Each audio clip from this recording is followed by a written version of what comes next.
This is my dear god sister Radhikund. We've been friends for 50 years. Can you believe that? This is my dear friend David Ahiti.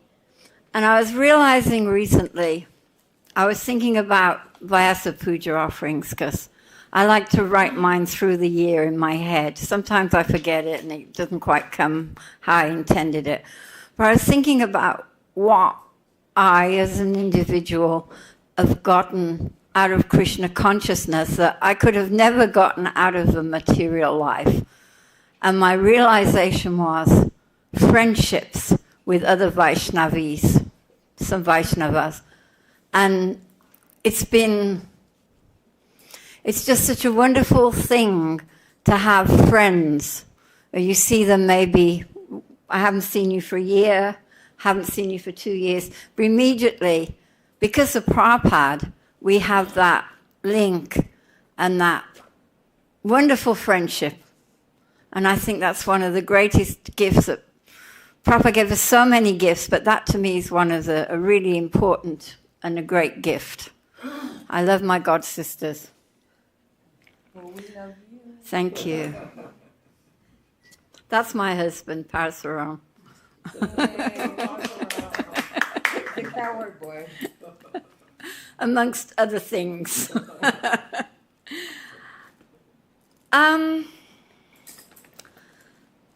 It's kind of a sad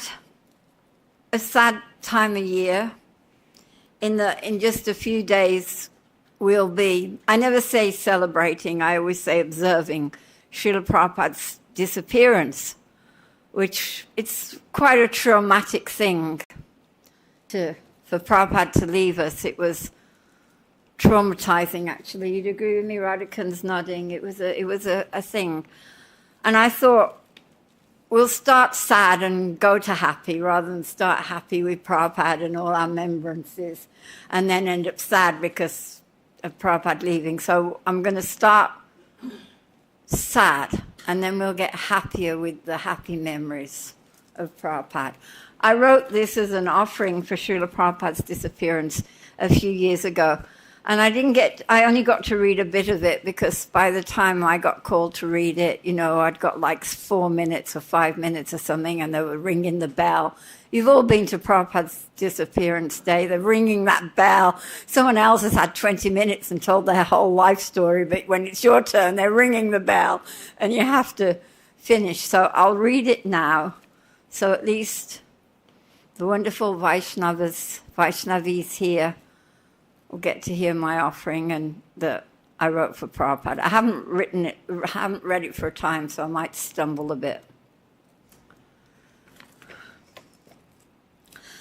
My dear most Srila Prabhupada, please accept my humble obeisances at your wonderful lotus feet. All glories to you, my divine spiritual master. November the 14th, 1977 will be forever etched in my memory. It was my 25th birthday, and having been brought up in the West, must admit, I was in a bit of an enjoying mood, expecting a few presents, etc. The day, to say the least, did not go as expected. The mood changed when a crazy-eyed devotee wobbling on a bike arrived at my home in what is now the Goshala to announce that you, Srila Prabhupada, were leaving your body. He was sent to get my friend Vishal and his milk so it could be used to bathe your body. After Srila Prabhupada had left, I always remember how Vishalini and I looked at one another without uttering a single word, locked our doors and ran to the temple. Shock doesn't come near describing the feeling of turmoil that made my blood run cold as we ran to the temple. Of course, when I look back on everything, all the signs that you were preparing to leave us were there. I mean, our major topic of conversation at that time was what you had eaten. It had been such a huge deal when the juicer had come from America. We thought to save your life by nourishing you with fresh juices. I had seen for myself how frail your body was when you began your journey to America. The car carrying you to Delhi had miraculously stopped in such a position that I was staring down at you and you were staring up at me. I was deeply shocked to see that your body was just a skin on top of bones. But somehow it never occurred to me that you would actually leave us. Illusion is a powerful entity. So there I was, running to see you, unsure of what I would find, your departure being reported as so imminent. At your house, many devotees had already gathered and were surrounding your bed, singing in kirtan. It was revealed that the Ayurvedic doctor attending you had explained exactly what would happen to your body and even stated prophetically how long it would take. This was no false alarm, Prabhupada. You really were going to leave us. And so the day passed around your bed in the darshan room of your house in Vrindavan, the place you called home. Some devotees left to perform their service or other necessities. Many did not leave.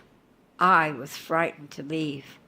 I did not want to lose a single second of this last opportunity I had to spend in your precious presence.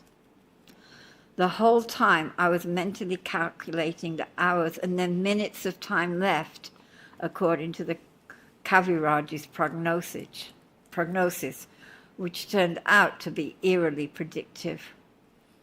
I remember the devotees arriving from Delhi so near to the time of your departure. I can see the look of complete shock on Mahini Shakti's face. As the day had progressed, the kirtan changed in intensity. At the time of your departure approached, as the time of your departure approached, until everyone was chanting in unity with nobody actually leading. And then, about 7:20 in the evening, surrounded by your frantically chanting devotees, your soul left your body and our lives changed forever. At this point, some were asked to leave the room as your servants were going to change your clothes. Someone who remained in the room told me the smell of sandalwood came from your body, permeating the room. Grief affects people in different ways. Outside, one devotee started hysterically crying, and another slapped him hard on the face, shocking me.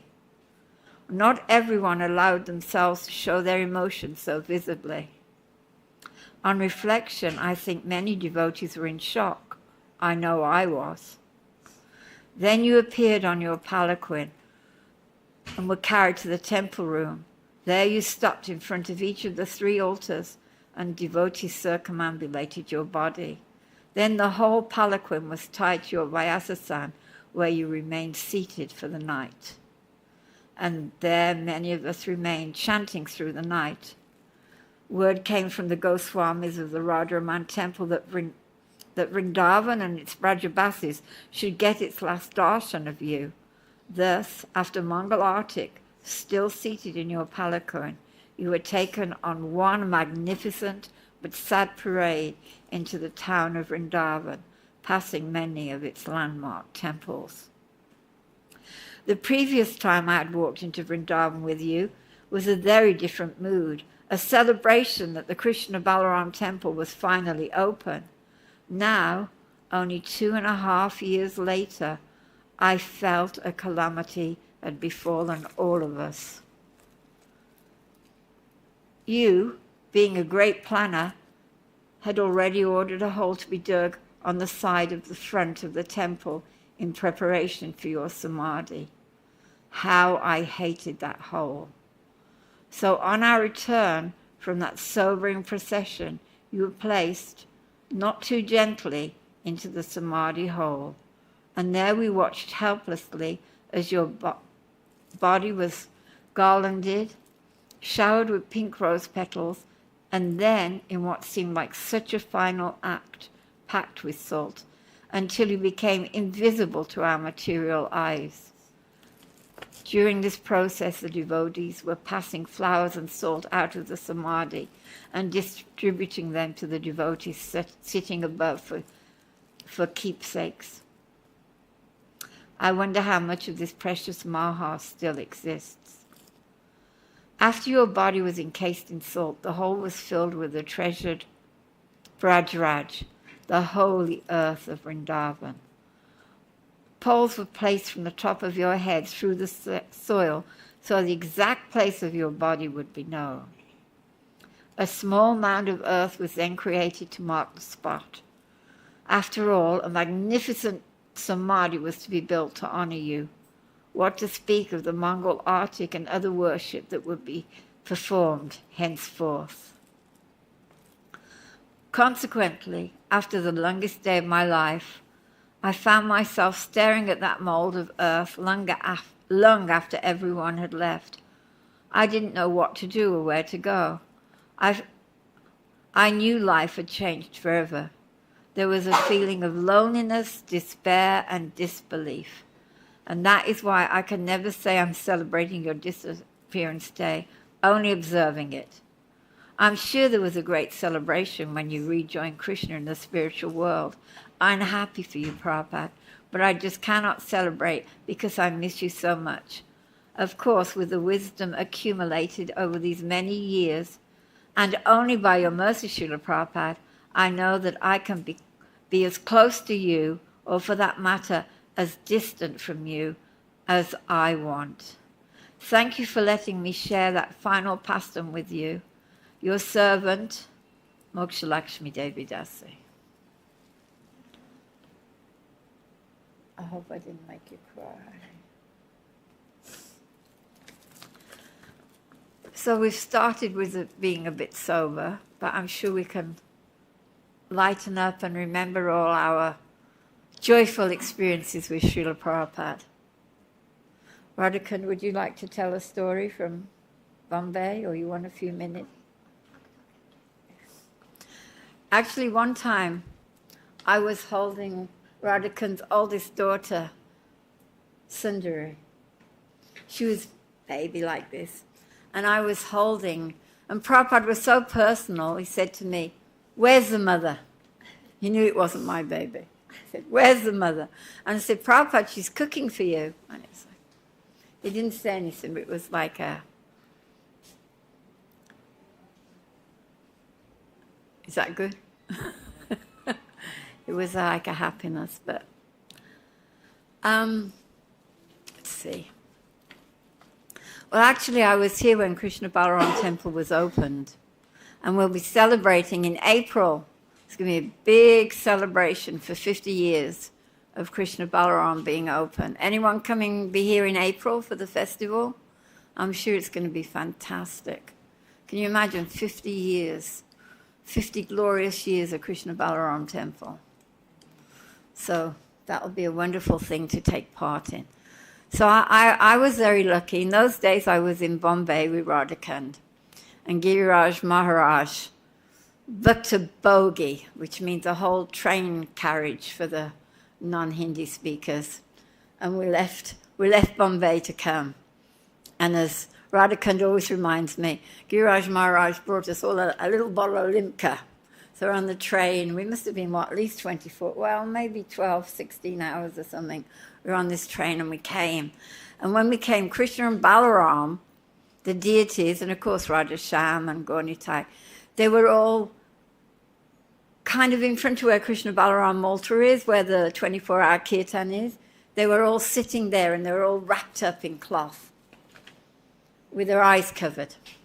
Their eyes were covered and they were all sitting there. And we knew something really exciting was going to happen. You know, the deities were there, and it was wonderful to see. And then, of course, they were installed. And the thing that always reminds me the most about when they were installed is that, things were it's not like it is now, India. It was very austere in those days. But somehow there were buckets full of rose, pink rose petals. No, a lighter pink than this, wasn't it? Like these, and it was like we were up to our ankles in these rose petals, which were being thrown liberally all around the temple room. And Prabhupada did arti to Krishna Balaram.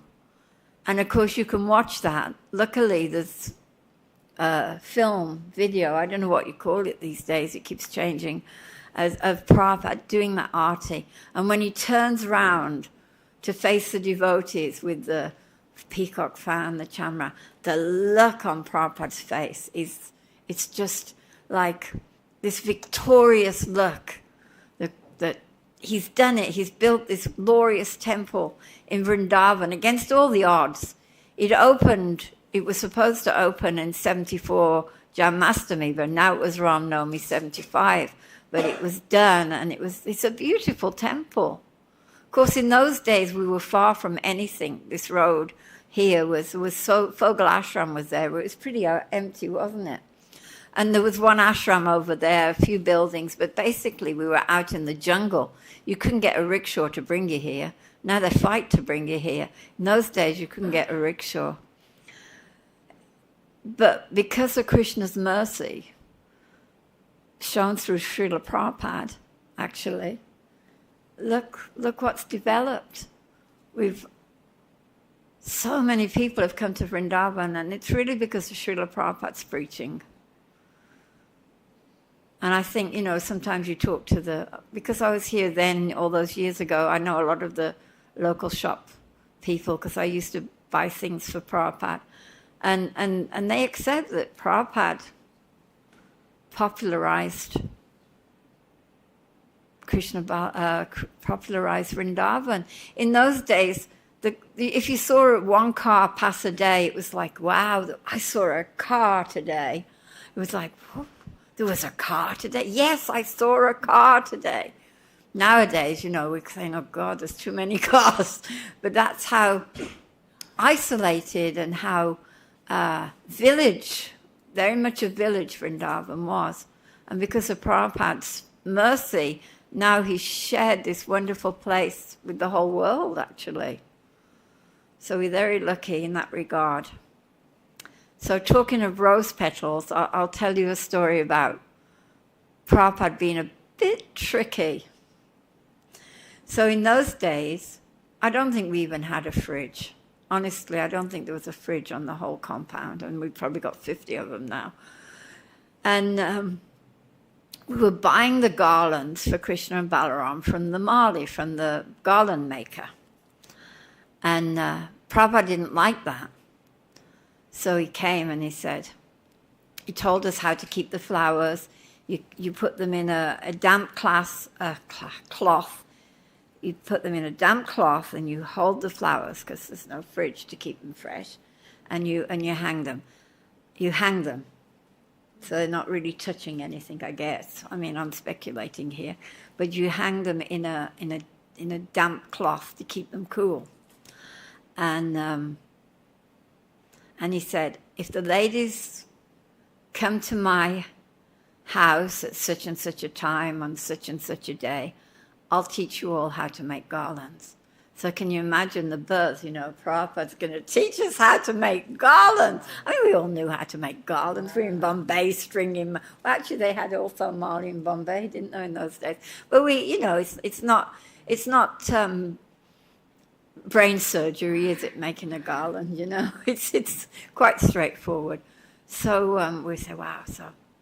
So we all went to Prabhupada's room to make the garlands. And I was shocked at how many people were there. I didn't know where all these people had come from. The room was packed out. And Prabhupada looked at us and he said, and there was one devotee who was having a really difficult time because her husband had taken sannyas, and there's a whole thing. And Prabhupada said, send for this devotee. She knows how to make garlands. Now, she hadn't been out of her room, you couldn't get near her. But she came out because Prabhupada had called for her. So she taught us how to make the garlands. So Prabhupada was a bit tricky there, telling us he was going to teach us how to make garlands, but he gave it to someone else.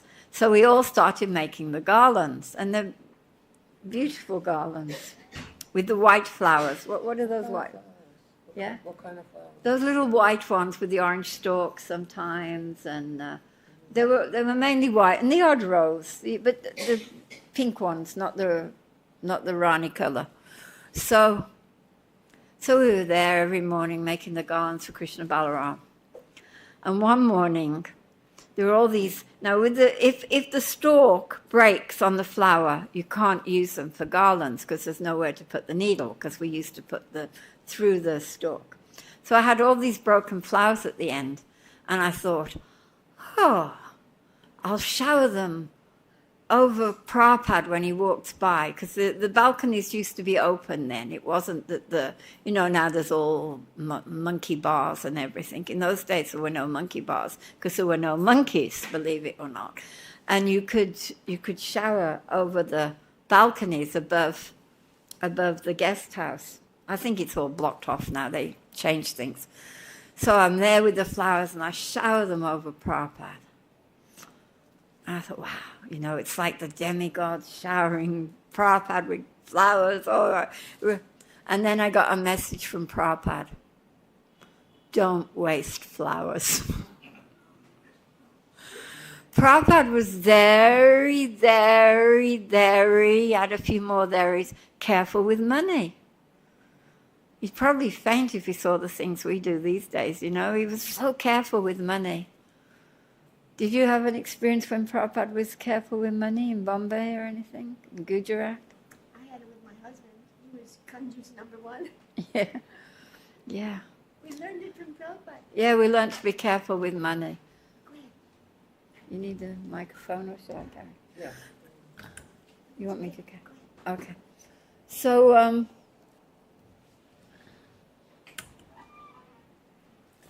trying to think of another story. I'm a bit dizzy. No, I am. I'm dizzy. I've been dizzy for about 2 weeks. Radhakund and I did you travel with Prabhupada when you went to Ahmedabad, or were you already there? You were there. So I went to Ahmedabad for when the temple was going to start. And it was very interesting to see Srila Prabhupada, because his dealings with people were perfect.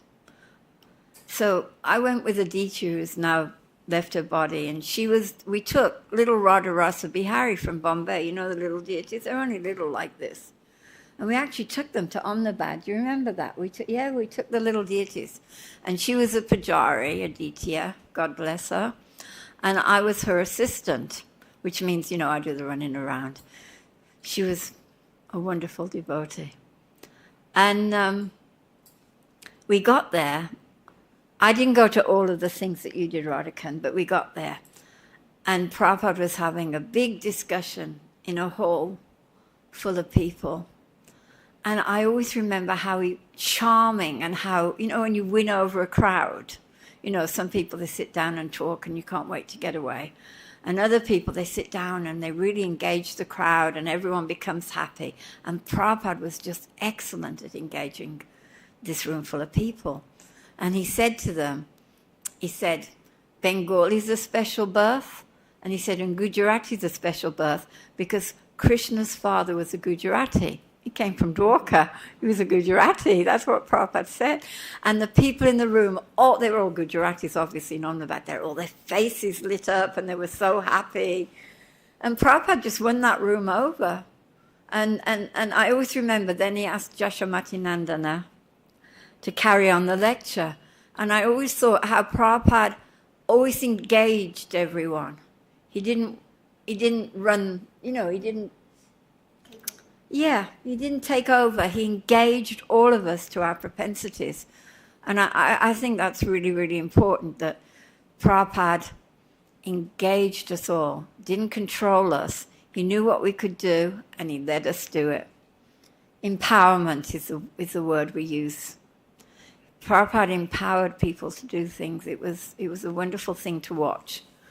And it was such a happy time. And in the evenings we went out on Harinam and gave out books. I remember Chutananda Swami was there leading the kirtans. And I was distributing books. It was really ecstatic, particularly as I distributed the most that time. You weren't there, otherwise I wouldn't have stood a chance. And Chutananda said, "Oh, Prabhupada's going to be so happy with you. You've distributed so many books, you know." It was a really wonderful time. And in the evenings, we did a pandal. Now, this was after the Mayapur Vrindavan festival, so it was April. Now, who's noticed how hot it is in April? It's really hot in April, isn't it? When we're in Gujarat, we're not that far from the deserts, you know, we're all boiling hot. And one gentleman brought around limca again, a limca, and put it in front of all of us, and he put one in front of Srila Prabhupada. Now, can I drink my limca before Prabhupada? Can I? No. No, you can't drink before the spiritual master. So I'm there and I'm like this, you know, I'm looking at the limca, I'm looking at Prabhupada, I'm looking at the limca, I'm looking at Prabhupada. And I'm thinking, oh, please drink the limca, because it was boiling hot. We'd been on Harinam all day. We're sitting in a tent. There's no fans. No bottled water in those days. No Bisleri, no whatever that soda is that my husband's grabbing. We know we're there. You know. And there's a limca that I can't drink, you know. It's almost torture, but not quite, because I'm sitting with Prabhupada, so it's not torture. And then finally Prabhupada scoops up his limca and he takes a little, you know, just a little sip. And I was like,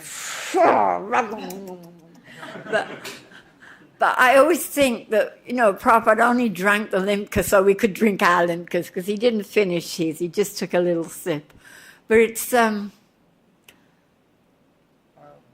was just wonderful to be out with Prabhupada preaching and seeing, you know, huge pandal, absolutely chock-a-block with people. It was a wonderful, wonderful time in my life to be there with Prabhupada, particularly if I had a limca in my hand. It was really good. Radha, could you tell us something about Prabhupada in Bombay and Gujarat and everything?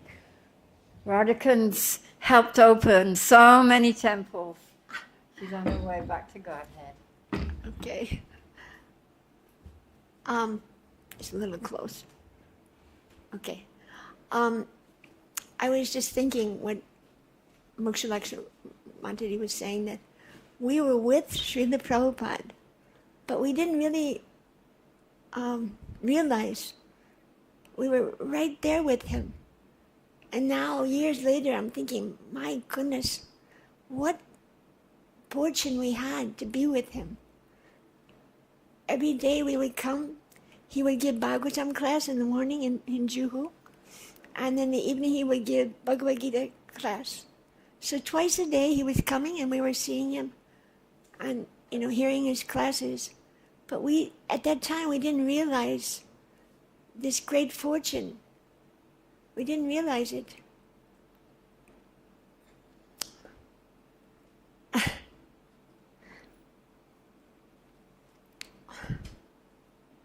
We had so much mercy from Prabhupada. Every day he would come, and my daughter, he would pat her on the head, and I'm sorry, I just can't talk about Prabhupada. It's just like you were saying, we're missing him.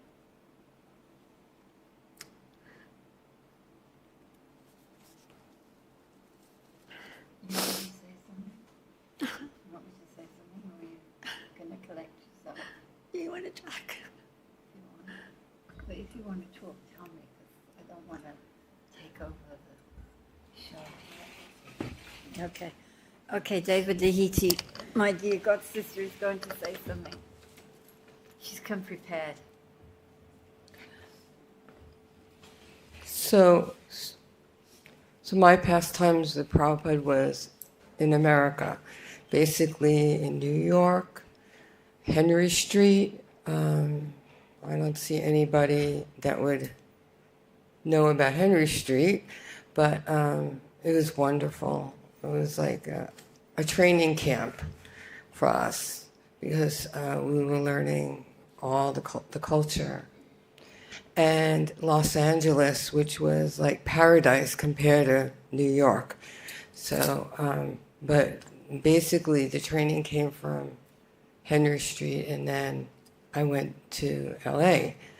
And in LA, Prabhupada spent a lot of time there because in Los Angeles it was the headquarters, and he did all his translation work there. And the press was there, and the artists, everything was going on, all the warehouses. It was huge. In the community, there were hundreds of devotees, and you were in LA, right? Yeah. So I have a story.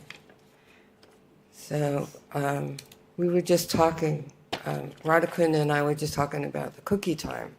So I wrote a little passage about the cookie time. So I'll read it. Okay. Cookie time was a special time for mothers and children. It usually happened at the end of class. The women would make cookies for Srila Prabhupada to distribute to the children. They would all line up at Prabhupada's Vyasa sign. The babies were carried through by their mothers. Very happy time for both children and mothers, especially in LA's old temple room, which was very intimate. The older children would line up first, and Srila Prabhupada would give them a loving glance, as well as a cookie and a little chuckle. The mantra in the old days were, Srila Prabhupada's coming. So arrangements were being made.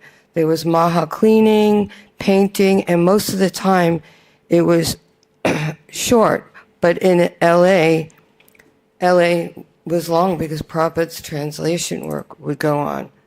And so we would line up after Prabhupada would come back from a morning walk. We would all line up, and Prabhupada would give us flowers. And we would give Prabhupada flowers, and then he would give us flowers. And then sometimes we got patted. Did you get patted?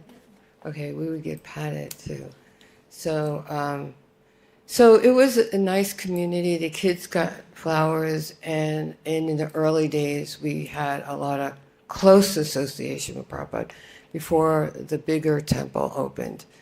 And then in those days, it became massive. And then the women had to go on the balcony with the children. So we weren't as intimate as we were in the early days in the old temple. But Prabhupada always recognized us when he came into the temple room for the morning, after the morning walk. He would pay his obeisances to the deities, and then he would look up in the balcony and give us a loving glance, because he actually always read my mind for some crazy reason. Did you feel like Prabhupada read your mind?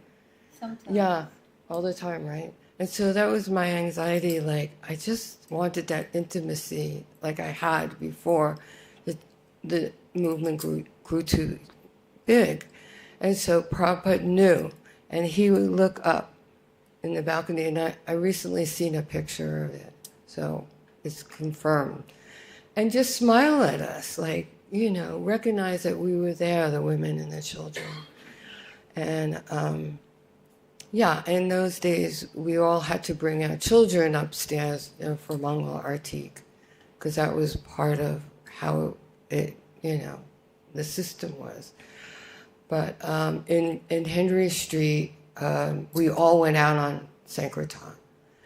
And even if you had children, 2, 3 children, you had to go out. So after the morning program, they give you a book, go out on the subways, and it was really ecstatic, actually. A lot of times it was dangerous. My book table got thrown a couple of times. My book box got burnt up. But, that was what we dealt with in those days. And then I felt like any little service that we did for Prabhupada then, that Prabhupada really appreciated it. I remember one time there was a problem with the ticket, and everybody was in a huddle. All the GBCs and the sannyasis were in a huddle, and this was at TWA, JFK. Prabhupada was going. I don't remember where he was going. So somehow or other he was left in the waiting room by himself, and I realized that. So I kind of stood there over him, watched to make sure, because none of the men were there to protect him. And Prabhupada appreciated it. He knew that I was there to protect him. And he was just chuckling and laughing and looking at me like, what are you going to do if something happens? But he knew my mind. He knew I was there I was hovering. And then I was giving out back to Godhead to the people who were waiting to get on the flight. And I was also telling them that you're lucky you're getting on a flight with a pure devotee. And I was giving them back to Godhead. And Prabhupada was just looking on like a loving father and really enjoying all this. Then everybody came back and it was all normal again, and Prabhupada boarded the plane. But in those days, we all went to the airport and Prabhupada came, and then we all went when he departed. And of course, the departures were really sad. We would all be sitting in the waiting room, and Prabhupada would just be chanting and looking around. Not saying much, just, quiet. But we would all be around him, most of us crying because he was leaving. But a lot of the times our consciousness was, when is Prabhupada coming? When is Prabhupada coming? So in all the temples, because I lived in New York temple, I lived in the LA temple, and also in Florida. And so in all the temples, it was always the same thing. Prabhupada's coming, we have to paint. And I wondered why it always stunk like paint, Prabhupada goes. And then Prabhupada said, why are they painting? They should be out on Sankirtan. So, he made mention of that. So the stories in LA, do you want to say a story from LA? Okay, here's Radhakund.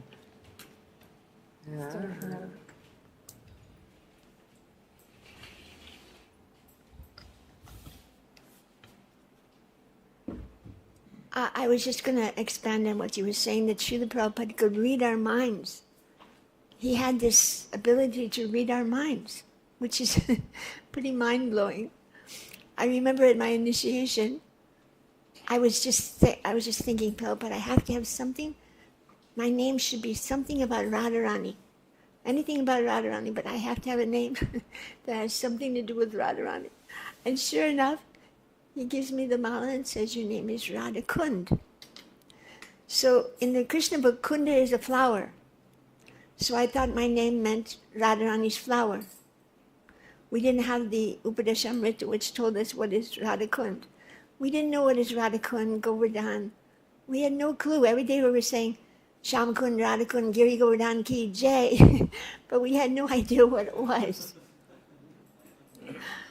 But Srila Prabhupada just started this, and we made so much advancement just saying Jai.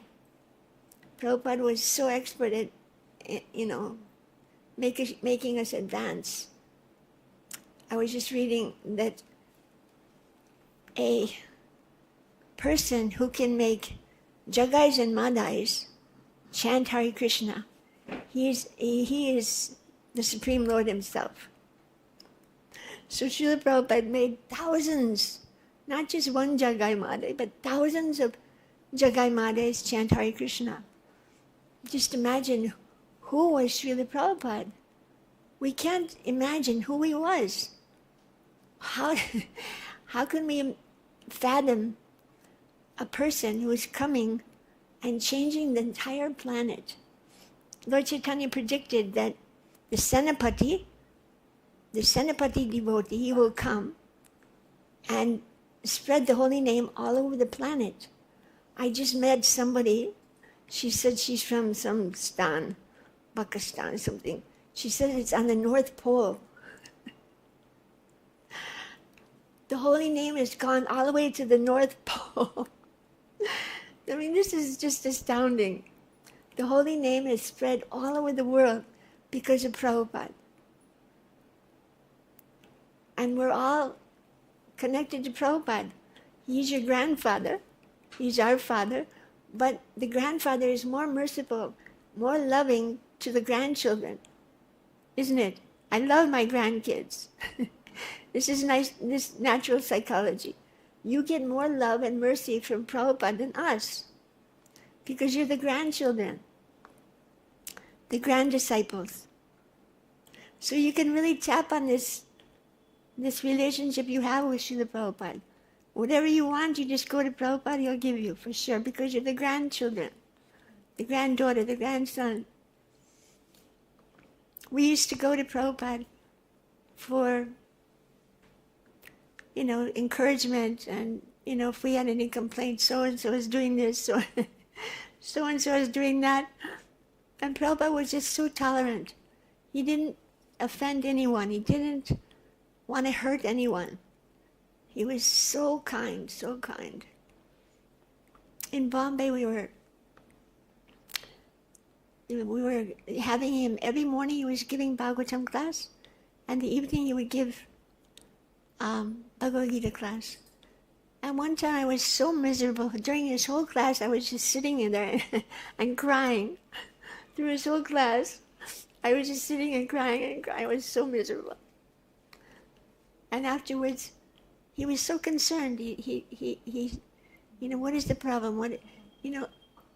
In India, the milk was tasting for me. I couldn't handle the milk.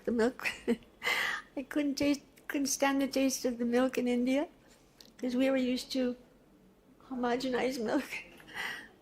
And there were so many things in Bombay. The smell, I was like vomiting. I was pregnant, and the smell of Jew was just horrible. So we went to Srila Prabhupada. We went to Srila Prabhupada, and he said, you're vomiting and you're having a hard time. So my husband and Tamal Krishna Maharaj were arguing. I was doing all the puja for Radharasa Bihari, and Tamal Krishna Maharaj, she cannot go anywhere. She has to do the puja. We have no other pujari. She cannot go anywhere. And my husband was saying, no, she has to go, she's sick. They were arguing, the two of them. And Prabhupada said, excuse me, may I say something? And Tamal says, yes, speak.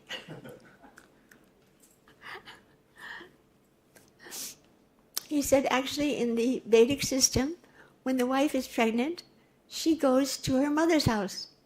And I said, wow, yes. And then I got my permission to leave. And I didn't have a ticket, but somehow or other, by Krishna's mercy, I showed the lady at the counter my ticket, which was already expired. It was already expired. And still she let me through. I got to America on an expired ticket. It was all the arrangement of Krishna and Prabhupada. Prabhupada wanted me to go to my mother's, and it happened somehow or other. So this was the power of Srila Prabhupada. How did he change millions of Jagai Madais? Not just 10, 15. And even today, thousands, crores of people's lives are being changed by Srila Prabhupada. Sure. These books are, what did he say? They were time bombs. These books, Prabhupada's books, they open the book and it explodes. These time bombs. I got it back to Godhead, and sure enough, I read it when I was studying in the Christian schools. Jesus says that there's much more for me to tell you, but you will not understand it. His 12 disciples, Jesus, they were fishermen. They were very simple. So he said, there's much more, but you'll not understand it. So when I got this back to Godhead and I saw the Sanskrit, and the devotee said, I said, what is this language? He said, this is the original language, Sanskrit. This language is the mother of all languages. It's much older than your Bible. And I thought, this is it. This is the much more that Jesus was talking about. This is the much more that we're all searching for. I asked my teacher, what's the much more that Jesus was talking about? And she just said, sit down, beja, chup. She didn't know. She didn't know what is the much more.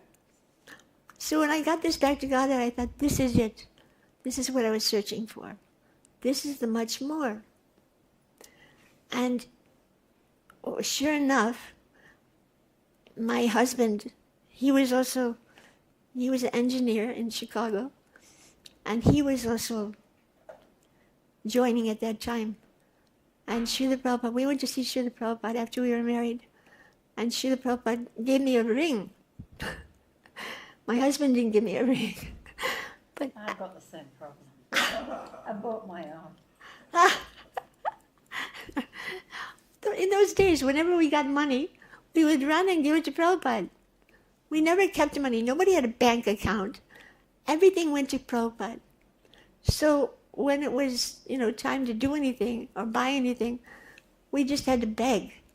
I remember across the street there was a Kiranawala to buy rice and dal and everything. And we would just charge it. Baad mein paisa lenge, baad mein. Because we had no money. How in the beginning of ISKCON, it was very austere, very austere. And devotees didn't complain. There was no complaints. But now when you see ISKCON now, it's like he was saying, it's just a whole different ISKCON than it was. When the very first day I joined, they said, okay, we're going on Harinam Sankirtan. I said, what's that? Immediately, as soon as I joined the temple, what was I doing? I was out on Harinam Sankirtan, distributing books and prasad. We were going down Hollywood Boulevard. Yeah, right. Oh, it's so awesome. And Prabhupada said, everyone in the temple must go on Harinam. Everyone. So all the children, the mothers, everyone was out on Harinam. Pujaris, they would, take a book bag and go out. When it was time for the arti, they would go back, do the arti, take a bath, do the arti, then get another book bag and go out. Everyone was out on Harinam Sankirtan. Nobody was in the temples. Prabhupada was begging us. What was he begging us? He was always begging us, go and preach. Go and preach. This is Lord Chaitanya's preaching movement. He said, a dead man does not preach. What does that insinuate? If I'm not preaching, I'm dead. How many of you are preaching? One person. Two. You're preaching. Parshram, yeah, he's preaching all over the world. So we have to get out and preach. It's shocking that there's only 2-3 people here that are preaching. We have to get out of our comfort zone. Srila Prabhupada went on a cargo ship. Srila Prabhupada was so old, still he was on a cargo ship. A cargo ship has no facility for a human. Krishna could have sent him on a, flower airplane, or at least an airplane. But what did he go on? A cargo ship. He was on the 3 weeks, almost a whole month. He was on that horrible Atlantic Ocean. It was so rough. Not longer, I think. It was 12,000 miles. I worked it out once. It was like, my bull gear and all that, I might have forgotten, but I think it's 12,000 miles of rough sea. Yeah. And he had 2 heart attacks. And because he was suffering, Krishna made the whole ocean still. Yeah. Yeah, he made the whole Atlantic Ocean was like a pond. just completely smooth. And the captain of the ship said, Maharaj, every time you have to come with us, we've never seen the ocean like this. So just imagine what Krishna did for Prabhupada.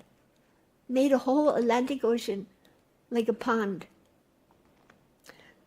This is the power of the pure devotee. He made a demon like me chant Hare Krishna. This is a miracle. In America, everybody eats cows. Everybody eats pigs. Gai khane wale. Sur khane wale. Rakshas log. He made us into devotees. I don't know, I'm not a devotee, but something like a devotee. This is the power of the pure devotee. Srila Prabhupada did miracles. Unbelievable. So we have to show our gratitude to Srila Prabhupada. We owe our every breath to Prabhupada. He took us from this sansar chakra, janam mrityu. This, we would have never gotten out of this janam mrityu chakra without Prabhupada. Millions and millions of lives, again and again.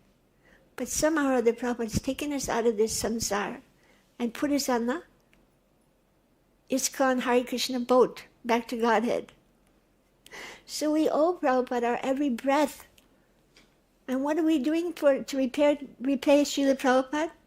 What are we doing to repay Prabhupada for taking us out of the ocean of miseries? He said, if you really want to please me in the best way, distribute books. Distribute books, distribute books. One lecture in LA, he said it 3 times. Distribute books, distribute books, distribute books.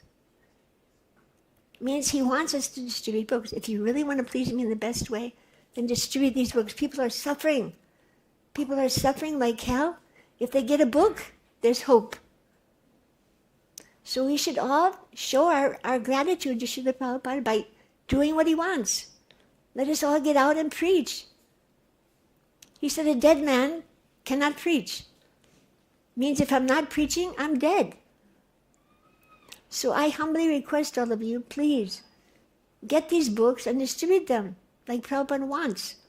Let's show our gratitude for the immense benediction that Prabhupada gave us. Isn't it? I only see two people. And when you distribute books, you become so happy. I distribute in the samadhi. And after distributing, I feel like dancing home. But if I dance home, people think I'm nuts. You just feel so happy. Why? Because you please Krishna and Prabhupada, the whole Guru Parampara. You're pleasing them by preaching. And when you please them, then you become happy. Otherwise, forget it. There's no happiness in the material world. There's absolutely zero happiness in the material world. So if we can somehow or other, wherever you go, take a book. Take a book in your bag. And when you meet, Lord Chaitanya said, whoever you meet, tell them about the Hare Krishna Maha Mantra.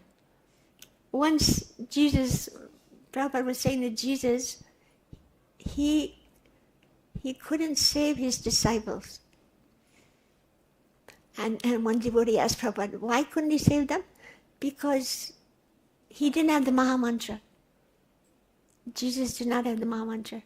He said, I'm giving this Maha Mantra. I'm not saving you. The Maha Mantra is saving you. So Prabhupada is so kind that he's given us this Maha Mantra to take us back to Godhead. So we owe our every breath to Srila Prabhupada. Every breath. So I'm humbly begging all of you, please take books with you wherever you go. Distribute these books and get the mercy of Prabhupada. Okay. Any questions? Anybody has any questions?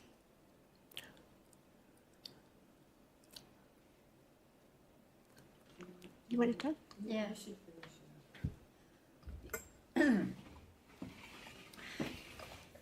You mentioned Prabhupada being a gentleman, and I'll tell you a funny story. I used to look after Prabhupada's house, cleaning it. Prabhupada would go on his morning walk, and I went in after Mongol Arctic, before Tulsi Puja, and there's a back way into Prabhupada's house. So I'd go the back way into Prabhupada's house. And Prabhupada would be sitting at his desk. You see the desk is the same place. The bed wasn't there. He has a bedroom. It was a darshan room. There'd be the white bolsters and mattresses on the floor. You know, everyone would sit in there, talk with Prabhupada. So I'd sneak in the back, and very quietly I'd close the doors. That's the doors that are opposite the desk. And sometimes I managed to close them without Prabhupada disturbing Prabhupada, because he'd be translating with his dictaphone. And sometimes he'd look up and, I'd close the doors, and then I'd pay my obeisances.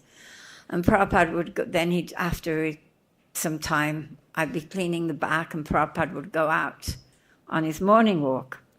So I used to start in the bathroom and the toilet, because that was furthest away from where Prabhupada was, so it would be the quietest and the most convenient to Srila Prabhupada. So in the bathroom had a marble floor, and Prabhupada would take a mustard oil massage, and then he'd bathe in the bathroom, and the mustard oil had stained the floor. And my special friend Shruti Rupa, she'd been cleaning the house with me, and then she left, and she said, well, get the stains out of the marble floor. Prabhupada wants the stains out of the marble floor. So every morning I'd go in there, and there's one white powder you get in India. I don't know what they call it here in England. We have it, it's called Ajax or Vim. It's two different. It's actually carcinogenic, I found out since. But anyway, I used to spread it all over the floor. And then with the broom, the hard jaru, not the soft one, the hard jaru, I'd be squatting. I was young then, my knees worked. And I'd have my sari around my knees, and I'd be squatting, and I'd getting these stains out of this marble. It was very therapeutic, actually. Cleaning's very therapeutic. So I'd be there, not a care in the world, scrubbing away on this floor, sari around my knees, probably singing or something, I don't know, well, probably not. And one day, Prabhupada, I was scrubbing away, and the door started to open just a little bit. And I was really shocked because, every morning I'd go in there and nothing would happen. I'd scrub and clean away. But this morning the door opened this much, and this face comes like this. You can guess who it is, right? Come on, let's hear. Who was it? Who was it? It was Prabhupada. And I'm like, oh my God, the floor's full of bubbles. I'm full of bubbles, My sari's around my knees. There's a big jaru, broom in the middle of the floor that I was scrubbing with. And Prabhupada looked at me. And a perfect gentleman, he looked at me and he said, may I come in? It's his bathroom. I'm the one in the way. But it was just so, it was just, how a gentleman behaves, May I come in? So I'm like, yes, Srila Prabhupada, come in, Srila Prabhupada. And, we kind of passed through the bubbles. And I paid my obeisances on the other side of the door. This is my thing, paying my obeisances on the wrong side of the door. I closed the doors to the bathroom, and I paid my obeisances. And then there were all bubbles from my feet and my knees or whatever all over Prabhupada's bedroom floor. And then I waited, obviously, and Prabhupada came out. Now, when I'd left, because Prabhupada's floors are black, and these bubbles are white, so I made this big, bubbly, messy, whitey smears on Prabhupada's bedroom floor on the black. But when Prabhupada came out, he didn't leave a single mark. I don't know how he did it, because obviously it attaches to your feet and you. But I always remember what a perfect gentleman Srila Prabhupada was with his may I come in. You can say something about that. Yeah. on another time, on a morning walk, they were walking in London, and the grass was wet. And this one devotee... It's always wet in London. So this one devotee saw that everybody's footprints is smashed on the grass, but not Prabhupada's. And this devotee said, Prabhupada, there's no footprints where you're walking. He was like astounded. And Prabhupada just looked at her and said, you do not know that your spiritual master is not an ordinary person. Means he was not walking on the grass. He was like floating. And when I first saw him in Columbus, Ohio, where my college was, Prabhupada, the people behind me, they said, hey man, this dude is not walking, he's floating. he was floating across this, and I thought, they're on some psychedelic drug or something, but sure enough, I looked, and Srila Prabhupada was not walking, walking. He was floating across the stage, like Narada Muni. You know what floating means, right? Above the ground. Yeah, he was above the ground, just floating, going across. This is Srila Prabhupada. He was from the other world, like Narada Muni, just floating around. So this is something very astounding about Prabhupada. He wasn't an ordinary guru. He's not an ordinary personality. He's from the other world. So we can really understand how lucky are we that we're connected to Prabhupada and Prabhupada's ISKCON. Henna? I've got a really nice story from Bombay. I know I often tell this story on the Vyasa Puja day, on the Prabhupada's disappearance day on the stage, but it really is something special I saw about Srila Prabhupada.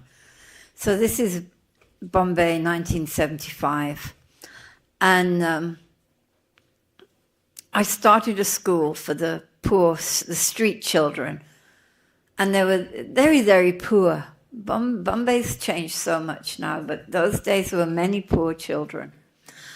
And their clothes, there'd be more holes than cloth in their clothes. They had these little vests on, I can't remember the Hindi word, and there'd be big holes in them. And their hair was all... They were just very poor people. So I started this school. And we used to have great kirtans. So Prabhupada heard the kirtan, and he said, he wanted to know who was having this incredible kirtan, these little kids. So I think it was Hari Sori was his servant then. And he said, there's a school. So Prabhupada wanted to see the children from the school. Now there's Srila Prabhupada in his office. Bombay was Prabhupada's office. And many very influential people came to see Srila Prabhupada. You got Kartikeya Mahadevi was there, and Mr. Shetty, and those doctors that used to go on the morning walk. What was it? I can't remember. Yeah, Dr. Patel. Prabhupada's rooms in the evening were full of important guests. But Prabhupada had time for these little raggedy children. So we went up, I dressed them up, tilak, the whole lot. And we went up to see Srila Prabhupada. And we took pictures. They all drew pictures of Krishna for Prabhupada. We took the pictures. Prabhupada looked through the pictures. And I was just amazed that Prabhupada, so important, so much work to do, a whole world to change, 1 million books to translate, but Prabhupada had time for the little children of Bombay. And I think that really tells a lot about who Prabhupada is. You agree? Yes. It's quite amazing that Prabhupada had time for these little children. Also in Bombay, it's like Prabhupada, he came to Bombay a lot. He passed through Bombay a lot. Probably on his way wherever he was going. He was in Bombay an awful lot. And we would go to the airport to meet him. We'd all be there chanting. It was really ecstatic. But also we'd say goodbye to him when he left. And you know the story when Krishna leaves Vrindavan, the gopis stand there, he goes on the chariot of Akrura, and the gopis stand there until all the dust settles from the chariot wheels of Akrura. So we would, in those days, there wasn't all this security and blowing up things and everything, how the world has developed. So we'd be on the roof of the Bombay airport, and we'd wait for the airplane to go off. And they leave those white trails behind them. I think they call them chem trails or something. And we'd stand and we'd wait until all the trails of Srila Prabhupada's airplane had departed. And then we go back to the temple like this. We're all unhappy that Prabhupada had left us. You remember that? On that roof? It was really wonderful times with Prabhupada. Shall I tell another story? I'll tell another story. So I got my Brahmin initiation in Bombay. And I'm pretty sure it was you that took me to see people to gather some money, for the Guru Dakshina. I was new to Bombay. I was new to India. I'm from England. It's Bombay was a whole nother experience, a wonderful one, I will add. So I had a limited understanding of Krishna consciousness in one sense. So I went and bought Prabhupada a lot of presents with the money I collected. And I bought him a daub, a coconut, green coconut, because I heard Prabhupada liked daubs. And I got the Mali to make this pink lotus flower garland, and a little silver bowl with chandan and sandalwood oil. I think I'm missing something. I must have it written somewhere. Anyway, so I go up to Prabhupada's room to learn the Gayatri Mantra. And I put all these things on his desk. You can imagine me balancing a daub and all these small things, because the daub goes on the desk, and the lotus flower and the garland and all these little things. And I'd wrap them up in tissue paper. In those days in India, the only colour tissue paper you could get was the Rani colour, the hot pink. So it was all wrapped up in this tissue paper. And Prabhupada looks, and he said, "So many things." And it's like Prabhupada became this little boy, and he's opening these things, and it was a really far-out experience. And Prabhupada's behaving like a little boy at his birthday, and I'm starting to feel motherly to Srila Prabhupada, like I'm the mother, and these are the birthday presents or something. It was really, really different, different. And then just like that, it changed. When Prabhupada instructed me how to chant the Gayatri Mantra, the whole mood changed. I was a disciple and he was the guru again, the father-mother thing had gone. And then, he corrected me a few times, and I did my best with this Gayatri Mantra. Sanskrit might not be my strongest point. But I realized later, I heard this lecture that Srila Prabhupada gave, and he said the most important thing for a brahmachari, who obviously wants to remain a brahmachari, is to see all women as his mother. And then I realized, here I am feeling motherly to Srila Prabhupada all those years ago, and it's because that was Prabhupada must have seen us all as mothers. Also disciples, obviously, but also Prabhupada just didn't sit there spouting philosophy. He lived the philosophy. He was there, he led by example. I think that's the expression. Here we go. David, he's got something. So I also have a story about my second initiation, which came as a surprise because Satrupa Maharaj just approached me and he said, out of the blue, "Do you want to meet Prabhupada?" And I said, "Yes." He goes, "Okay, come tomorrow. You can get a second initiation." So I only had one day to prepare. And I didn't have any money at that time. So I was running around the house trying to find something to bring. I mean, you had all those gifts. Yeah. But, I had nothing. So somehow or other I found a $20 bill out of the blue, which was a lot of money in those days, right? $20. Oh, $20. And some oils, probably spiritual sky oils. So I put it in a little kind of cloth. And so I came to Prabhupada's room, and I was down the stairs, and the boy in front of me was first. So he runs up the stairs. You remember the stairs? Yeah. Oh. He runs up the stairs, and then he comes back down. And I'm like, what happened? He goes, Prabhupada sent me away because my bead bag was dirty. So then I'm like, oh no. And I was getting really nervous. So that was my time. So I crawled up the stairs. I knocked on the door. I didn't hear Prabhupada say, come in. So finally I came in and I paid my obeisances. And Prabhupada mentioned to come closer. So I came closer, and Prabhupada was showing me on my hands. But I was really nervous. I couldn't deal with it. I didn't even remember what the mantra was. Luckily, it was written down on a piece of paper. I was too nervous.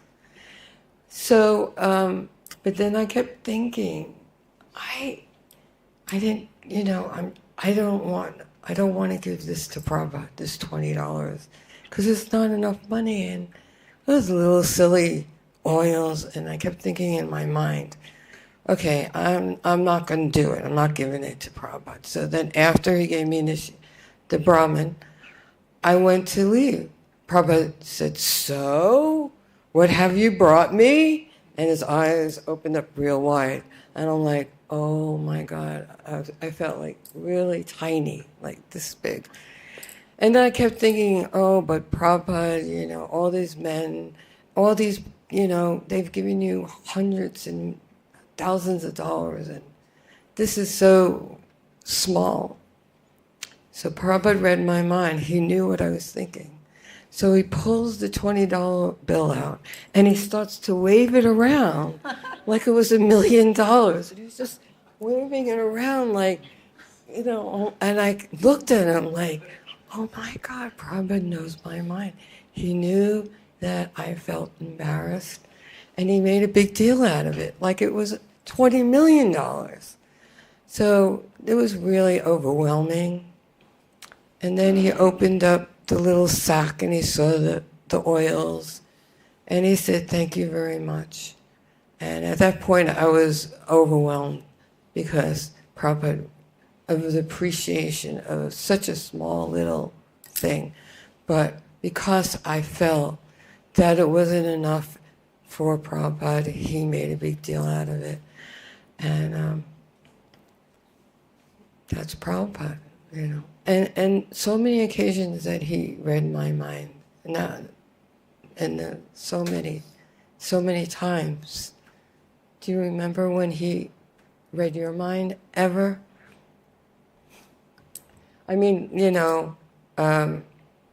one time, a lot of times I felt like, because I was going through difficulty with my husband at the time, and I thought Prabhupada knew, he knew. And so he would go like this, like, okay, it's just temporary, it'll go away. So in that way, I knew Prabhupada, and he was right, because it did go away. And then my Krishna consciousness was really good. So, all the struggles that I had, and Prabhupada knew. Prabhupada always reassured me that it was going to be okay, and it was. And in those days, so then Prabhupada left, he left LA, and he came to India a lot. And so, we didn't have Prabhupada. We would have Prabhupada there 3 months out of the year. And that's a long time. We see him every day giving class on morning walks.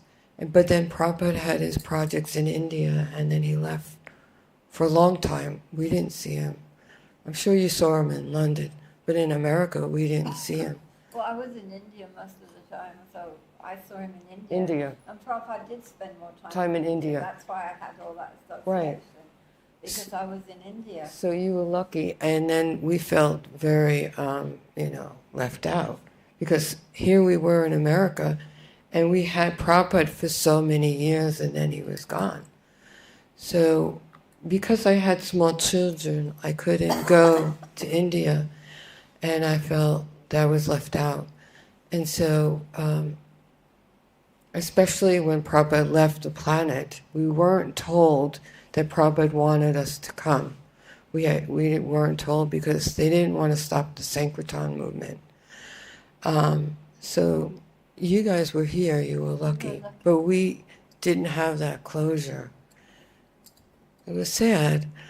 So when the first time I came to Vrindavan, I was really yearning for Prabhupada's association in India because I only had Prabhupada's association in America. So I went to Radha Damodar temple, and I sat in Prabhupada's little room, the kitchen. This was after Prabhupada had left? Yeah. And I sat, it was probably 1997. And I sat in Prabhupada's little room, and I prayed. I said, Prabhupada, I have to see you one more time because I missed out on your association in India. And then Prabhupada came. He came to me, and it was so vivid. For 1 second, he was there. And then I just was in a pool. I just cried. I was crying. That he was there. He appeared before me. And so that kept me going all these years. And now being in Vrindavan, and I come back, I try to come back once a year, and I feel Prabhupada here. And so that was a desire that I had, and Prabhupada fulfilled it. So here we go. Prabhupada fulfilled my desires. Thank you. I'll tell a story I never tell. It was actually how Prabhupada tried to protect me. Because this is like, it must have been, it was after Gopal Krishna Maharaj sent me here, so it was either it was probably 1977 actually, now I think about things.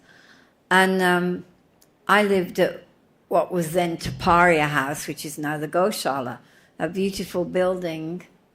It's completely different to how it was, but that main house, that was the only building, that was it. Then the other land was gotten much later. So I lived at Taparia House, and to come to the temple, you had to come out a different way to how you would go now. You'd come through, like, near Fogel Ashram. So I was walking to Mangalartik every day on my own. And Prabhupada found out. And he was really concerned because, I was innocent. I thought everyone in India was a pure devotee and, everything was wonderful. I didn't realize how dangerous Vrindavan and the material world generally is. So I was just walking to Mangalartik on my own, Hare Krishna, not worrying the world. And Prabhupada found out. So he said that he had to live at the temple. I could go there during the day for my service because I was running the Makut business at that point. So I could go there in the day, but I should sleep at the temple. And so I moved into the Brahmacharini room, it's a room that, what do you call him, the Vrindavan, Radhi, what do you call him? The one who goes on all the Dinabandhu. I think it's a room where Dinabandhu lives now, as a Brahmacharini ashram. And so I moved in there. And to be honest, I'm an only child, so I'm not used to crowds and people, I kind of like space and being alone.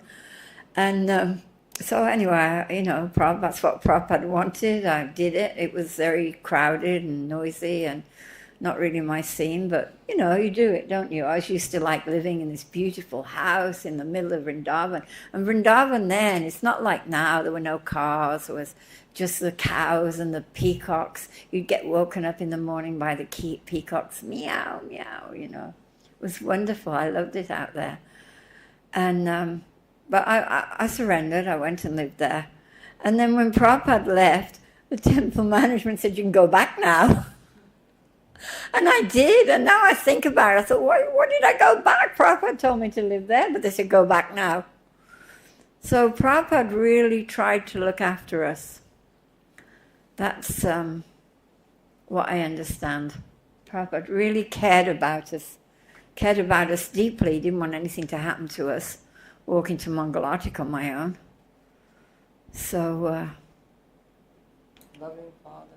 Loving, more than loving. Wonderful, wonderful, loving Father. So very fortunate.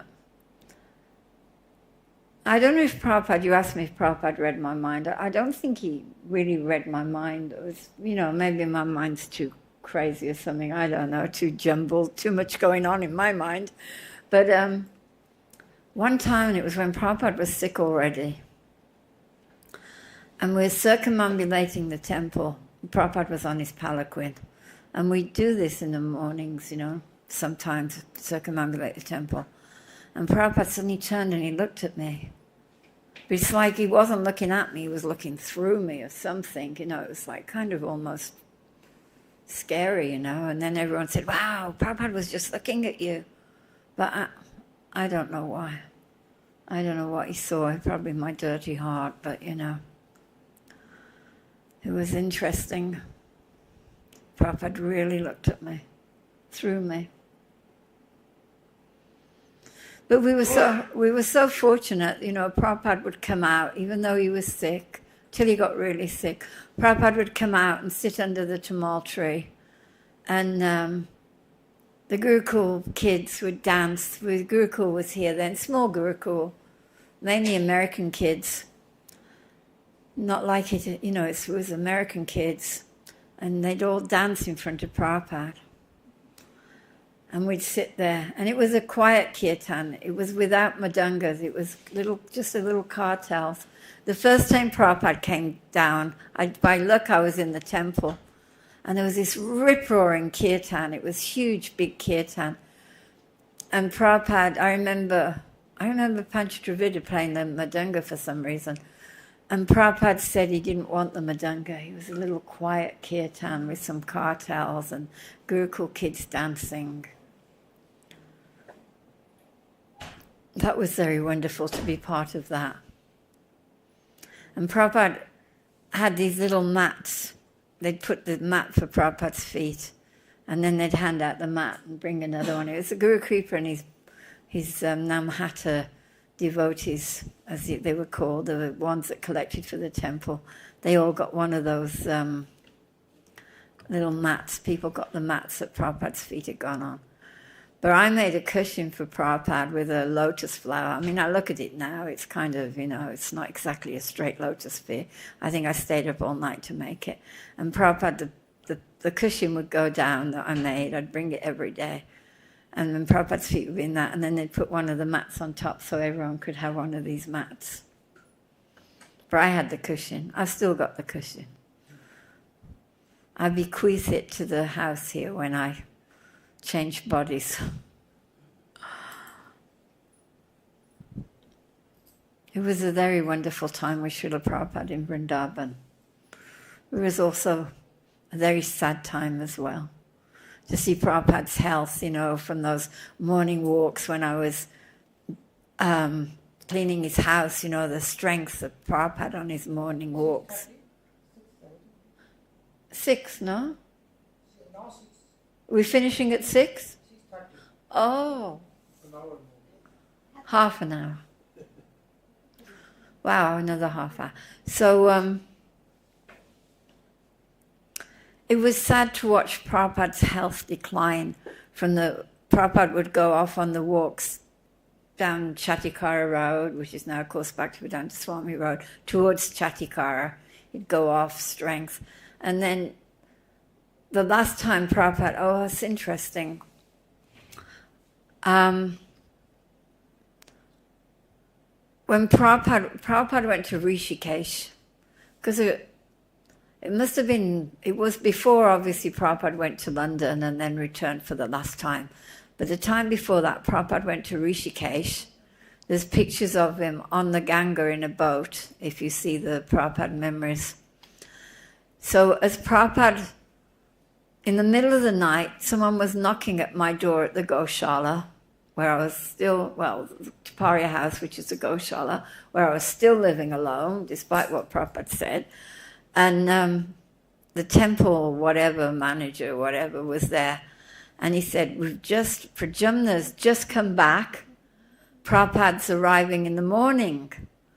And you have to get the house ready. So it was like, it was like midnight or something. I mean, God knows what everyone thought. I disappeared in the middle of the night at midnight, Someone comes and I go off in the middle of the night. So I went to Prabhupada's house to get it ready because I knew where all the things were. Because in those days, it was all packed away when Prabhupada left. You have to understand there was a skeleton crew. No one stayed, we've got the heat of the summer, the cold of the winter, malaria, typhoid, cholera, jaundice. That was a bad one. It's not that people came here and stayed like it is now. There was just a handful of devotees. So at the end of, when Prabhupada left, we closed the house down. Also, you had all these loo winds and the dust and everything. There wasn't enough staff to maintain it full time. There was just a few of us. So I used to close it up when Prabhupada left. So then suddenly I have to open it up because Prabhupada's coming at 6 o'clock in the morning and it's midnight. So when I got there, someone had thrown all buckets of water on the floor already, but what they didn't realize is that the holes, the method where you sweep the water down a hole, well, the holes were all blocked up, they didn't work. So I come and, I'm kind of paddling in water, and it's like, it was a bit of a mess, but anyway, we had it all ready. Everything was ready. And Prabhupada, I went outside to greet Prabhupada. All the things had got his table ready, whatever, everything was ready. But when I went out, I was so shocked at how Prabhupada looked because he was carried from the car, from that, I think you call it gate number 2 now, don't you, by the guest house. Prabhupada was carried that short distance to his house and then the doors got closed, to the house. And I was like, wow. Prabhupada is sick. It was really sobering. But the last time I watched Srila Prabhupada leave for, he was going to New York, British Airways, but he only got as far as London. But I was here. So the flight must have been early morning because Prabhupada left here at midnight. Now, the roads to Delhi were full of potholes. It's not like the road is now. It's a really good road, that Jamuna Expressway. It's a good road. Even the Delhi-Bombay road's a good road. In those days, it was full of potholes. So Srila Prabhupada was in the back of his ambassador on top of a guest house mattress. They're very distinct, the guest house mattresses. I know what a guest house mattress was. I think there were 2 actually, and a pillow. So Prabhupada was in the back of his ambassador car, and we were all there, midnight in the road. No traffic in those days, don't forget. We're all in the road, and Prabhupada's car takes off, and it stops. So I'm looking down at Prabhupada, and Prabhupada's looking up at me, and our eyes meet. And I was so shocked.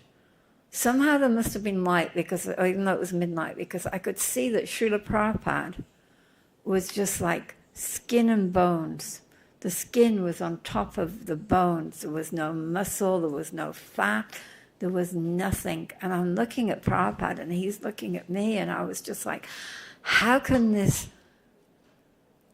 man, just how can Prabhupada travel in this condition? And then it struck me, two things struck me. First of all, his love, that he's willing to leave Vrindavan, the most wonderful place in the planet. He's willing to leave Vrindavan for the love of his devotees, go to London, go to New York. And the second thing, and the thing that struck me the most at the time, I thought about the love later, was Srila Prabhupada's determination to preach and fulfill the orders of his spiritual master. Because to leave in that condition and attempt, flying's always uncomfortable, isn't it? It's always uncomfortable. There's always someone awful sitting next to you, and it's an austerity to fly. And there was Srila Prabhupada in this such a delicate situation, talking bodily wise, but he was off to preach. He was 23 kilos. No. Skin and bones.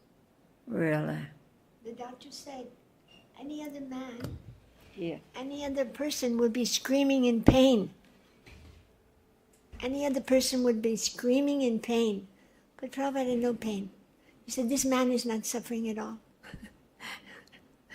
The doctor was shocked. 23 kilos, can you imagine? We can't imagine, just skin and bones. And like she was saying, he's going to travel.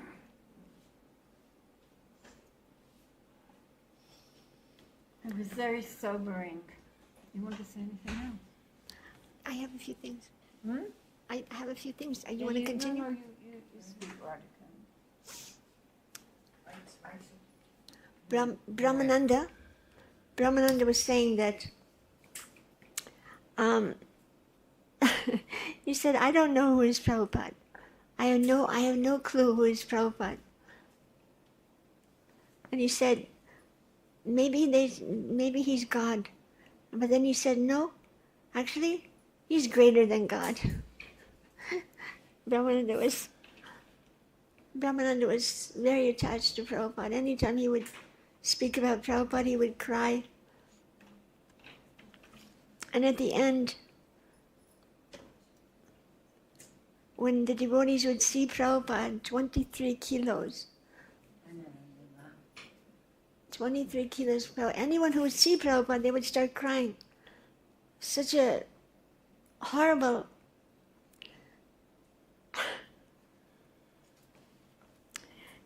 He said one time in Juhu, he said, I didn't see right, I didn't see left. I walked straight through hellfire to come and get you all.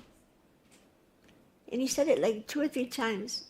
I didn't see right, I didn't see left, I walked straight through hellfire to come and get you. And he was enumerating all the things that he did. He had, 2 heart attacks on the boat. He had such a hard time getting his P form, trying to get on, get a ticket. Sumati Murarji, she gave him a ticket on a cargo boat. She could have at least given a passenger boat. Cargo boat is no facility for humans. At least one devotee asked me, he said, why did Krishna send him on a cargo boat? Why didn't Krishna arrange for him to go on an airplane? So what do you think the answer to that is?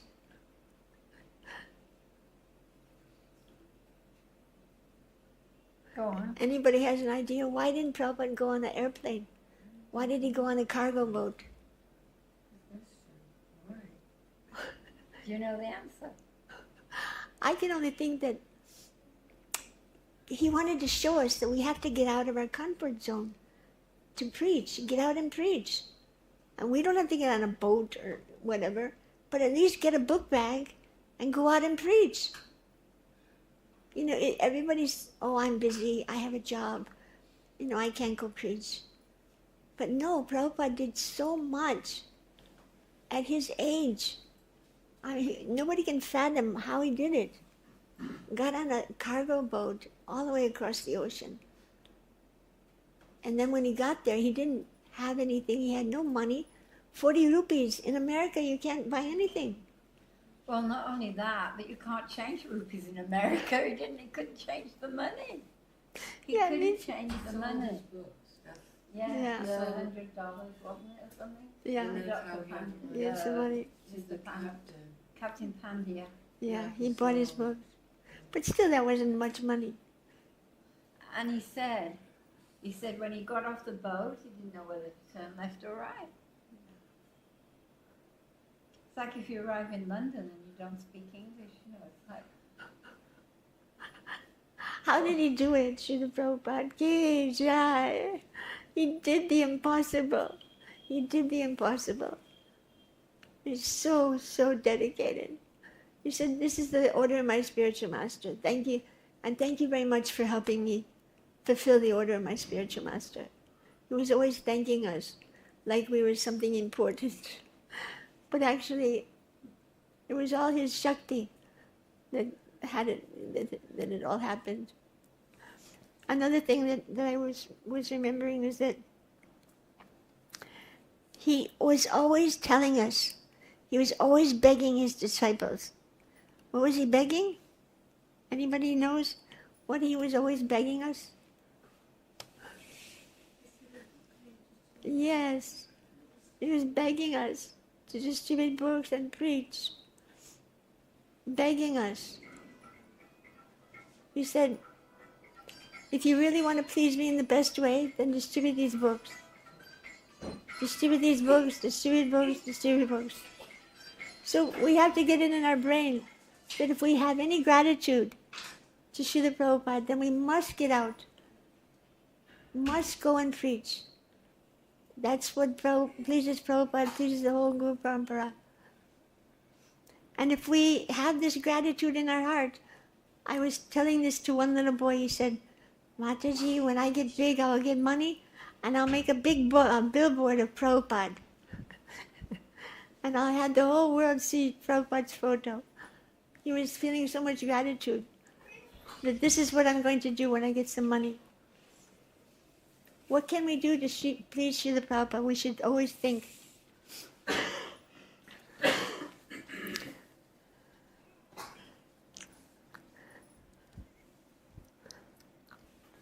He was saying that I don't know how to write. I don't know what is proper, writing of books. But Srila Prabhupada said that my Guru Maharaj, he is directing me at every step. He was always giving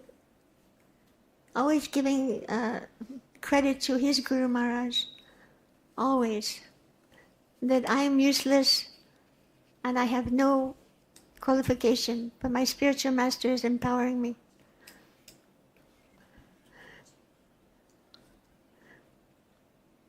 You want to go ahead? I'm trying to think of another story.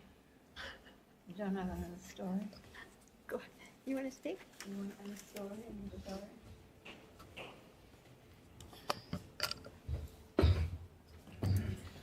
So, one time in Henry Street, Prabhupada was coming, and they were doing a photo shoot, and that's the famous picture of Prabhupada, that big picture of Prabhupada in the sannyasi picture with his danda. It's everywhere, with a long garland. And there were a couple of photographers. Bhagavan was the main. And so I was watching the whole thing from the fire escape. And Henry Street was an old... did you ever go to Henry Street? Yeah. So I know. It was a nunnery. And so the nuns would... they would take the people who were suffering off the street and bring them inside if they had poor or they had any kind of addiction. And they would take care of the people. So this is the building before we got in it. And on the top floor, it was actually... hospital, and people would die, and it was definitely haunted. There were definitely ghosts. Do you remember that floor? And there was staff in the walls. Everybody, staff. But anyway, so Prabhupada did that famous photo shoot, and he had all his books splayed out. And Bhargava told me that he went and got this purple backdrop because he thought it was going to be opulent like the Pope. And so what he realized later on that Prabhupada didn't really like that. He wanted it to be more organic. So we weren't allowed in the back because Prabhupada was with the men. So we were on the fire escape hanging, and Prabhupada knew we were out there because we were hanging from the fire escape. Like if you probably don't know about fire escapes, but they're a little dangerous. So anyway, we wanted to watch what was going on. It was like a major thing that was going on. So it was going on for a while. And then Prabhupada, they finally got the shot of Prabhupada standing up with his danda. And that was the famous shot. You know that shot, right? The purple velvet. The velvet, yeah. Yeah, I know it well. So Prabhupada had this long garland, and one of my god sisters, Manjari, made it. It was very long and very royal and beautiful. And before the photo shoot happened, I was in Prabhupada's quarters cleaning, and I was looking in the courtyard, and I was thinking, there was this beautiful magnolia tree. And it was April. So it was early April, and I was praying to Krishna that the tree would blossom for Prabhupada so he would enjoy it, this fragrance. And sure enough, that's what happened. It did blossom. And there was beautiful fragrance coming from that tree. And it was quite transcendental. And the ladies that got to see it, we were really fortunate to see the whole photo shoot. And then after, it was a lot going on. And Prabhupada was just really tolerant. He was unmoved. He just did what they told him to do. He didn't say anything. And at the end, Prabhupada took this beautiful long garland off, and he garlanded the tree. And he paid his, obeisances like that to the tree. And I don't know who the tree was, but there was definitely a special tree to have darshan of a pure devotee. And we were very lucky also, the ladies. And none of us fell off the... Fire escape. No, but it was close. It was really close, but we didn't fall off. Anyway, that's another story. I just remember something else. Okay. Rath Yatra in London in 1973. It was a big Rath Yatra. Mahavishnu Maharaj had inherited a sizable amount of money. I think it was something like £30,000, which was a fortune in 1973. Splashed the cash and made this really opulent Rath Yatra. And we had a special magazine, a Rath Yatra magazine. I still have a copy with the middle page missing. And I was distributing this magazine in the crowd, not particularly successfully. It's not like distributing books in India, And suddenly, just from nowhere, all the hairs on my body stood on end. You know that feeling like an electric shock and all your hairs go on end, Sometimes it's scary, but this wasn't scary. And it was like, what's going on, in my mind? And I looked over my shoulder, and about a meter or so away, Srila Prabhupada was dancing, doing the Swami step. And that's what he did the whole way from Marble Arch all the way to Trafalgar Square. Prabhupada danced. And there was a big circle of devotees around him, Hamsadutta and Tribhuvanath and the British Yatra, basically, And that was just so far out, Prabhupada was like an electric shock giving it out, and I felt this shock. And there was Prabhupada dancing. I mean, it's a far out sight to see Prabhupada dancing, I can tell you. There's films of it, you know, the Prabhupada's memory films. There's it's He walked the whole way? he walked the whole way that year. That's a long way to walk. It's longer than the Rath Yatra you went on. We started halfway down Park Lane. It was much longer then. And then there were initiations in Trafalgar Square. But I think we got in trouble because I think they had this awning. You know what an awning is? It's like a fancy word for a tent because it doesn't have sides, and they'd kind of banged it in here and there. But Prabhupada said something very interesting to Vishnu Maharaj. When they heard that he'd spent all this money on the Rath Yatra, Prabhupada said, he spends his money wisely. So there, if you get any money, you can always make a Rath Yatra. Spend your money wisely.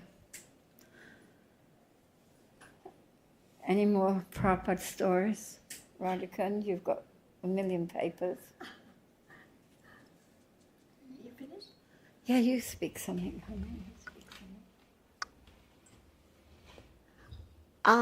One time when I was really, really suffering, and I was crying through his whole class. I couldn't stop crying. I came to India and I just did not like it at all. The smell of Juhu, I just didn't want to be there.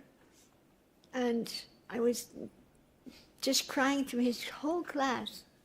And afterwards, Prabhupada told me, he said, when you are in anxiety, you should chant Hare Krishna very loudly. So that's what I did. I just, Hare Krishna, Hare Krishna. I was suffering so much. But finally, by Prabhupada's mercy, by chanting loudly, all that misery went away. And I was fine in India. I just started engaging in the worship of Radharasa Bihari. Srila Prabhupada would come every morning, give the class, and afterwards he would do dandavats to Radharasa Bihari. We had this very simple, like, stage. It was something like a temple. Could you call it a temple? It was... I got a Bombay story. So it's- I just remembered the Bombay story. We had this, like a stage, and Radharasa Bihari was there, and behind was the kitchen, Pujari room. Kitchen. Yeah. Kitchen. And we had these rats. The rats were like as big as cats. And I was thinking, they were eating the deity's clothes, they were going and eating the offering. So I told Lokanath, he was brahmachari at that time, I said, we got to get rid of these cats. I mean, these rats. He said, you know, in India, we treat the rats just like our children. I said, oh yeah? Okay, in ISKCON, we send our kids to Gurukul. So we got to send these rats to Gurukul. We can't keep them. And sure enough, we got some boxes, caught them and put them on the bus to downtown Bombay. we just put the whole box on the bus. We had so much problem because we had no money. Anytime we needed money, we would go to a life member and, beg. We were eating very simply. And, it was just natural. We had no complaints because Prabhupada was there. We had Srila Prabhupada, and that was everything. Just everything. Every day we were seeing him. We would, in the afternoon also, he had a darshan with all these important people. And we would go and sit in his room and watch him speak with all these movie stars, politicians. And he said that, in the spiritual world, that the everything is made with, I'll never forget this when he said this, Everything is made with valuable gems. And then he pointed to all of us sitting there. He said, these are my gems. These are my valuable gems. And when I think of how much love he had, we were just, Gai Kani Wale, demons. And he was calling us his valuable gems. It's so much love for us, even though we were not lovable. We weren't at all lovable, but he was still loving us. And that love, I'll never forget. I'll never forget. We never knew what was love till we met Prabhupada.